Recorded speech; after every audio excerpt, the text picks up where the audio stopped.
mengikat emosi yang dahsyat, sangat sedih, sangat marah, sangat kecewa, sangat takut, itu rupanya bukan hanya di otak saja yang tersimpan, dia tersimpan juga dalam kolbu. Teman-teman, Mommy, kalau kita bilang kolbu, di mana tangan Anda diletakkan? Kolbuku, coba. Di sini ada apa? Hati. Jantung.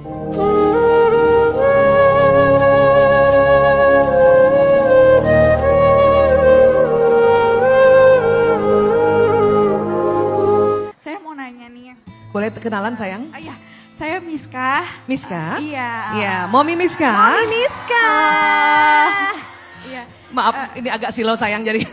Iya. Oke. Ya.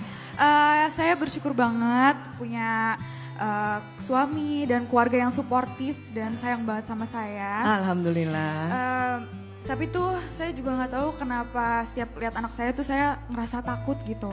Ngerasa takut nggak bisa jadi ibu yang baik buat anak saya. Oke. Gimana ya caranya buat ngatasin rasa itu biar saya bisa jadi ibu yang baik buat anak saya. Udah, Masya gitu. Terima Allah. kasih. Silakan dokter, bisa langsung Iya, dijawab. tepuk tangan dong buat Mommy Miska dulu. Ya, Mom, bisa jadi nggak Mommy Miska aja yang punya perasaan gitu ya? Yes. Hampir kita semua, Mommy atau perempuan merasa khawatir tidak bisa menjadi ibu yang baik tadi ya. Tapi itu malah baik. Tanda bahwa kita akan selalu mau belajar. Malah kalau kita langsung merasa, jadi ibu gue. Nah, itu malah lebih bahaya. Makanya dia tidak akan belajar. Jadi ibu mah kecil, agak kayak gitu ya.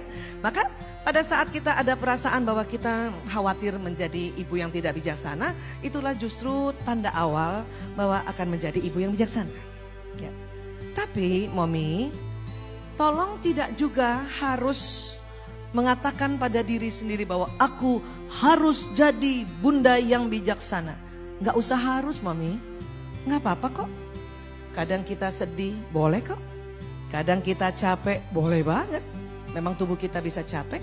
Kadang kita juga marah, boleh. Tapi diminta tidak lama-lama dalam kondisi emosi yang negatif. Boleh, boleh. Justru kalau kita merasa aku harus jadi sempurna, aku harus jadi mommy, aku harus.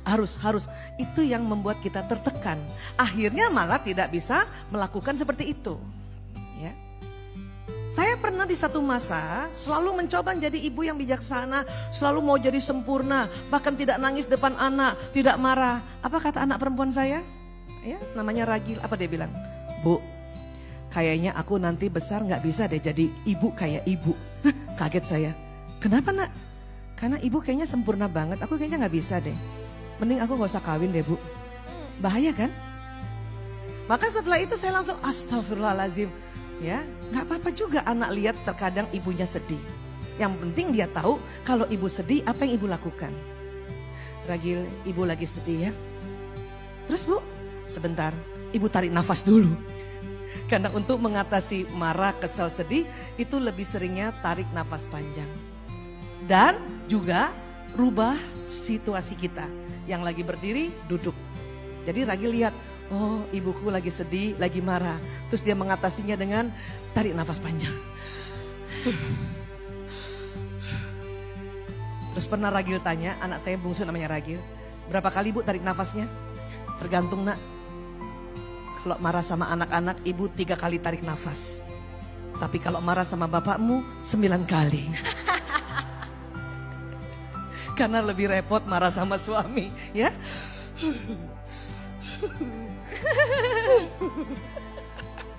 Itu cara paling universal untuk memanage kita, emosi kita. Sehingga kita akan terus belajar mau menjadi ibu yang bijaksana.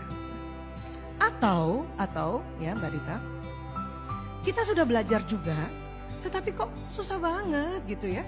Selalu kayaknya ada bisikan di otak dan ada bisikan dari dalam kolbu kita untuk cubit aja tuh anak, ya. Dulu kamu juga waktu kamu nangis, kamu juga dicubit ibu kamu.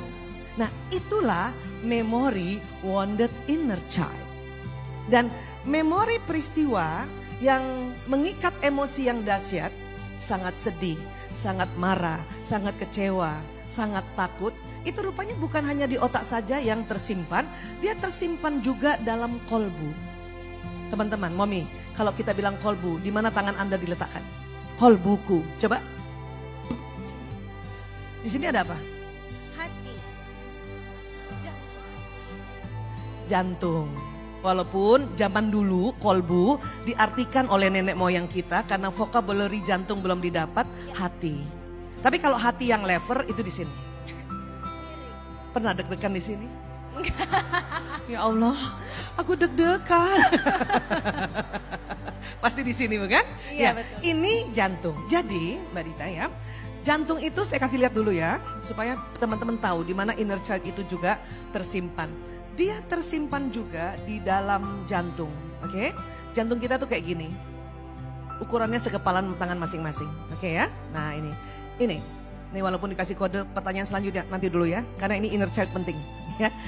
Jadi di jantung manusia itu ada otaknya juga, di mana? Daerah serambi kanan. Jadi pada saat kita kapanpun, apalagi masih kecil, dihardik orang tua, diabaikan, itu terekamnya karena kita sangat sedih, sangat kesal, sangat marah, bukan hanya di otak tapi di sini juga. Kenapa? Karena di jantung ada otaknya. Ya, ini dia. Nih. Makanya sering kalau kita bilang pada suatu peristiwa yang tersakiti, sakitnya di mana, Bu? Di sini bukan? Nggak pernah ada orang bilang, kamu rasa sakitnya di mana? Sini. Nggak pernah. Di sini. Karena terikatnya di sini memang.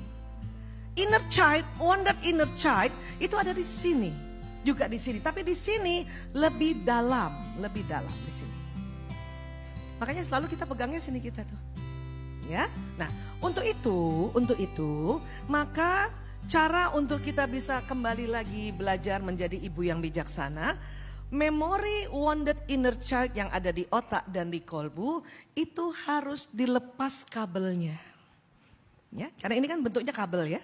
Nah, namun lepasan kabel itu tidak bisa terlepas sama sekali begini, itu nggak bisa. Ya, jadi di otak kita, kalau kita mendapat peristiwa yang sangat sedih, sangat marah, sangat jengkel, ikatannya tuh ribet banget gini. Bahkan kalau setiap hari sangat sedih jadi 2 kali, besoknya lagi sangat sedih 3 kali. Ya, nah ini sebetulnya yang diharapkan adalah dibuka ya ikatan kabelnya ini menjadi begini. Diurai ya, Dok. Diurai, ya, supaya memori luka masa kecil tidak mengganggu perilaku kita sekarang. Bagaimana cara membukanya ini supaya tidak tadi terikat-ikat? Ternyata ada tekniknya. Apa itu? Memaafkan. Memaafkan. Tetapi ingat, memaafkan itu hanya mengurai saja tali temalinya, tapi tidak melepaskan. Ya, makanya kita akan tetap ingat peristiwa tadi. Makanya jangan heran ada istilah, saya sudah memaafkan tapi tidak bisa melupakan. Yeah. Karena memang tidak akan lupa teman-teman. Karena ini akan jadi pembelajaran. Oh iya ya, dulu kalau saya lagi sedih nangis, tambah dihardik, saya nggak suka. Itu kita jadi tahu, oh nggak suka. Tetapi karena tidak terikat, maka kita bisa punya cara lain mengatasi anak yang sedang nangis. Tapi kalau masih terikat di otak dan di kolbu kita tentang waktu kita dulu nangis dan dicubit sama ibu, maka walaupun sudah belajar ya ilmu bahwa parenting sekarang bukan parenting kolonial, tetap aja itu ada dorongan dari jantung, cubit ya, cubit ya, cubit ya. Kayak kamu dulu, cubit ya, cubit ya. Itulah yang hari ini juga kita akan sama-sama mencoba untuk membuka sel neuron atau ikatan neuron tentang wounded inner child. Bersedia teman-teman? Bersedia ya, nanti kita akan lakukan Tapi mungkin sama-sama. masih ada lagi yang mau bertanya, boleh? Ya, Kita masih kasih dulu. banyak ternyata.